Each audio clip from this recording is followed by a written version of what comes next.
Bastaba con estar en aquel recinto 30 segundos para darte cuenta que algo no estaba bien con esa atmósfera.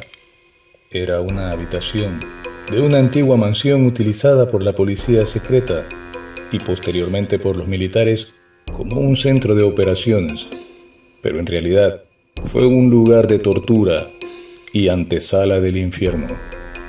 Actualmente era mi oficina y ya todos los detectives que trabajábamos en ese lugar habíamos tenido uno que otro encuentro con lo paranormal, pero nada en aquella casa se comparaba con esa habitación.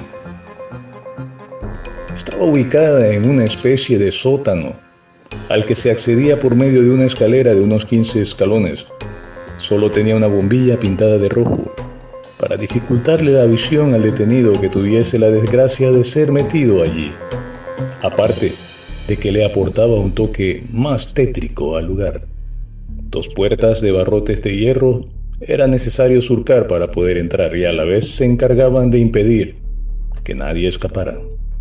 Un jueves de abril nuestro director nos comisionó la captura de 10 individuos que figuraban entre los más buscados por las autoridades, de manera que luego de filtrar los nombres de los prófugos y recabar la información personal de cada uno, así como la de sus familiares y allegados, pasamos a estudiar sus expedientes y posible dificultad al momento de armar una operación.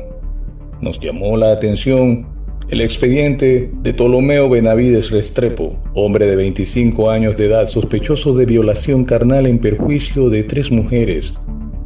Pero lo que más nos irritó es que, además de aquellas mujeres, ese hombre estaba sindicado por haber violado a su propia hija, infante aún. Decidimos darle cacería a esa escoria en primer lugar. El hombre vivía en uno de esos barrios donde ninguna residencia tiene número visible. Las casas se pierden entre tenebrosas veredas por donde solo caminan los que viven allí y nadie conoce a nadie, de manera que no era una tarea fácil. Ubicamos el sector y las 3 abarroterías más próximas a la supuesta dirección de su cónyuge. Sí, aunque no lo crean, hay mujeres que se fijan en esa clase de energúmenos y peor aún, les paren. 3 de nuestras compañeras detectives fueron seleccionadas para la operación y a cada una de ellas se les equipó con estufas portátiles para asar chorizos y ofrecerlos como muestras a las personas que ingresaran a las abarroterías. Obviamente, esto se coordinó con los propietarios de los pequeños negocios, quienes al ser aquello una práctica común, no se opusieron, aparte de que es innegable que una hermosa mujer siempre será centro de atención. Sabíamos que tarde o temprano el prófugo tendría que ir a una abarrotería y por supuesto que la ley de la probabilidad se inclinaba por las próximas a su dirección. Durante 3 días estuvimos vigilando el área. En las paradas de buses cercanas teníamos detectives que se rotaban entre una y otra para no llamar la atención, pero atentos a quienes llegaban en el transporte o se subían a él. Mantener una operación de este tipo no es simple y por lo general el tiempo es apremiante por los recursos que demanda, de manera que ese era nuestro último día allí. A las 5 de la tarde, uno de nuestros hombres en una parada de buses informó por su radio de comunicaciones: «Equipo, creo que tengo el objetivo. Se ha cambiado el color del cabello a rubio y ahora lleva barba. Se dirige hacia la abarrotería de Estrella». La detective de nombre clave Estrella solo susurró «R», dando a entender que había escuchado lo que el compañero informó. «Verifica un tatuaje de una cruz gamada en el antebrazo derecho, Estrella», ordené a la detective. «R», dijo la chica. 3 de mis hombres estaban listos y apertrechados con el equipo necesario para la aprehensión dentro de un pick-up, apostados a una distancia de 40 segundos de cualquiera de las 3 abarroterías donde estaban nuestras compañeras operando. La frecuencia de radio se abrió y la voz de Estrella se dejó escuchar en un susurro, lo que evidenciaba que estaba rodeada de personas y no podía hablar libremente. «Positivo tatuaje en el antebrazo. Positivo el sujeto. Pantalón jeans desteñido, suéter negro, gorra negra, zapatillas blancas. Se encuentra en la caja pagando. Levántenlo en la calle, no dentro del local. Estrella, sigue informando», ordené. «R. Pagando en este momento». se dirige hacia la calle. Blanco en la calle, procedan. R procediendo, mencionó el detective a cargo de la aprehensión. 30 segundos más tarde, la misma voz notificó: tenemos el objetivo. Copiado, procedan a la base. El resto, recojan a Estrella de su grupo y replíguense a la base. 2 horas más tarde, estábamos en nuestra oficina y Ptolomeo maldecía a todo el mundo. Intentamos entrevistarlo, pues el sujeto era sospechoso en 3 violaciones, de manera que queríamos lograr una confesión de su parte. Pero por supuesto, mediante la entrevista y no la tortura. Intentamos ponerlo a órdenes del sistema carcelario de la policía judicial, pero nos manifestaron que estaban saturados y no les cabía un alma más, de manera que tuvimos que quedarnos con la prenda por esa noche hasta el día siguiente, en que sería conducido al fiscal. Un detective entró en mi oficina para comunicarme que el detenido estaba furioso lanzando patadas y que una de ellas había dado en Estrella en el vientre y la había dejado llorando. Me levanté de mi escritorio donde redactaba el reporte de captura para intentar calmar al sujeto y bueno, obtuve por respuesta una enorme saliva que éste escupió.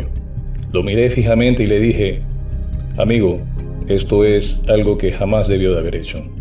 Solo queríamos conversar con usted sobre los casos que se le imputan, pero ahora usted va a conocer el miedo. Acto seguido ordené que lo llevaran a la celda maldita y que nadie respondiera a sus llamados, pues estaba seguro que eso ocurriría.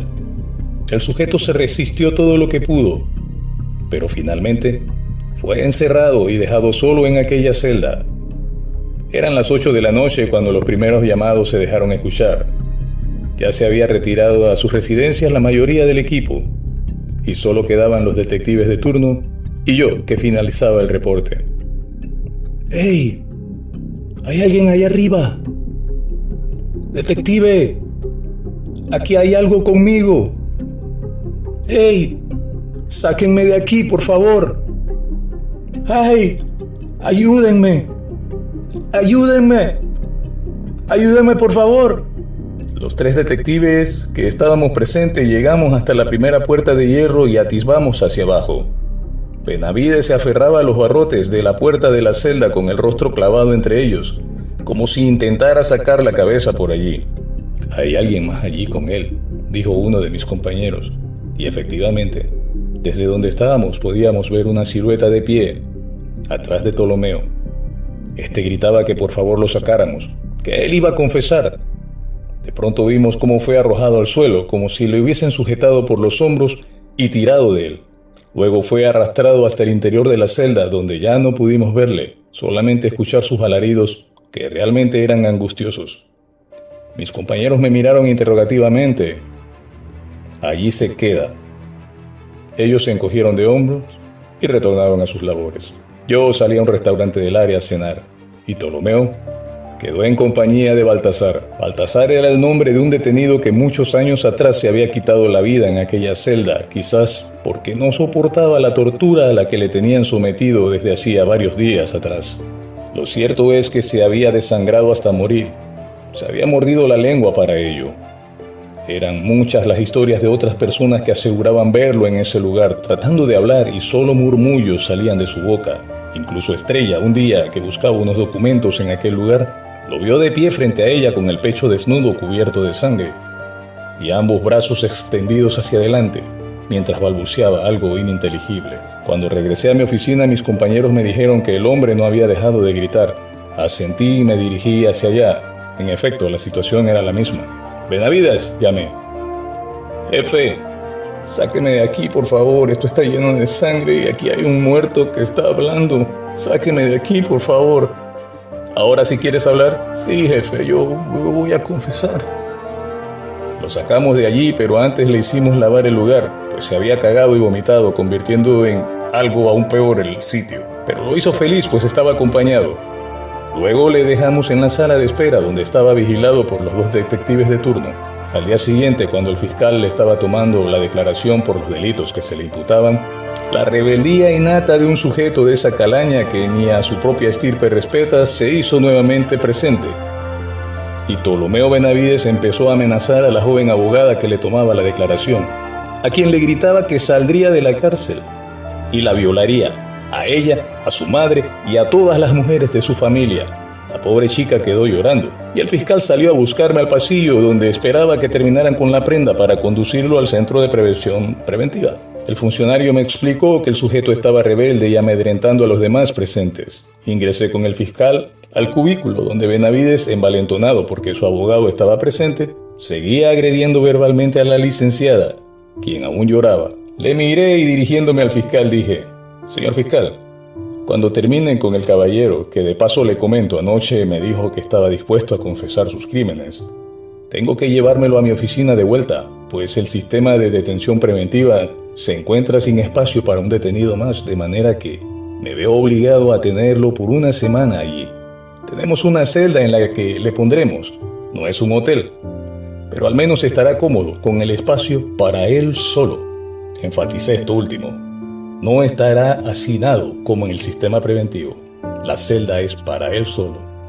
El pavor se hizo presente en la cara de Benavides y su nuez subió y bajó repetidas veces mientras me miraba aterrorizado, recordando sin duda alguna su experiencia con Baltasar en la celda maldita. Claro que yo podría rastrear en otras divisiones una celda más acorde con el caballero, pero esta molestia me la tomaré después que él declare, le comenté al fiscal en presencia de Benavides. El desgraciado entendió y asintió repetidas veces, tantas que parecía un maldito tic nervioso. El fiscal me llamó al cabo de 2 horas para comunicarme que todo había sido un éxito total. Benavides había confesado las 3 violaciones con lujo de detalles y aportó información crucial para la ubicación de un arma utilizada en un homicidio, así como la dirección donde estaba oculto el responsable, sin que nadie le hubiese preguntado nada.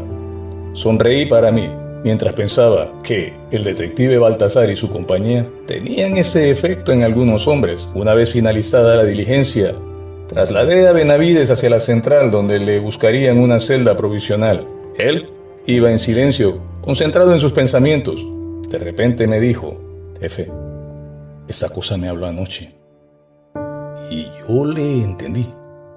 «¿Qué te dijo?», pregunté, con curiosidad, pues a Baltasar no se le entendía nada de lo que murmuraba. «Le diré lo que me dijo, tal como me lo dijo. Usted saque sus conclusiones». «Ok, dime». Él dijo: «Ay,